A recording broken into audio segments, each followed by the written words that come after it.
What's happening, guys? Jason here, and we're kicking it old school again, and we're doing a basic how-to on a GMT400 Chevy truck. Got to change the blower motor out, and I'm going to show you how to do it, because this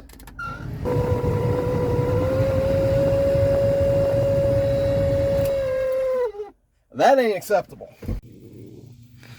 Alright, so in the passenger side floor well, you'll find this guy right here, and this is our blower motor, and got something on it that I've never seen, and that's a piece of plastic, but I'm just gonna give that plastic a yank or two and pull it out of there.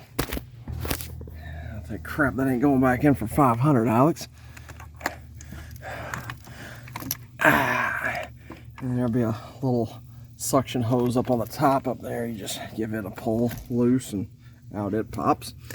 And that gives us access to the bolts required to remove those, and there used to be down 30 seconds or smaller, but that is way smaller, so I gotta go get some tools. Alright, so we got a winner. It's a 7/30 seconds, which I do believe is the first time I have ever used that socket. So good on GM for being weird.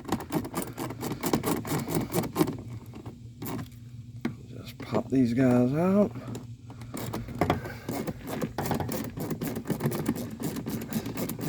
And see, I had a blower motor up on the shelf that was brand new, but I don't think it's going to work in this case, because this looks like something special, proprietary for the 99s.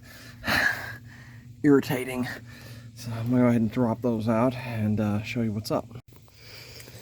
Okay, so once you get those bolts out, it just literally slips out. This top right bolt right here was a bit of a pain because there's a bracket in the way.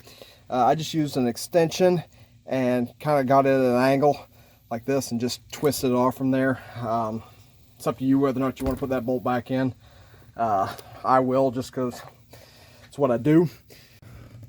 Alright, so once you get that guy bolted back into place, come over here, turn it on, voila, blower motor, no squeal. It's pretty much the job. Super easy to do. Anybody can do this at home with basic hand tools. It takes about 5 to 10 minutes. Not hard at all. So thanks for watching. Please remember to like, subscribe, and hit the bell icon if you enjoy these videos and you want to see more.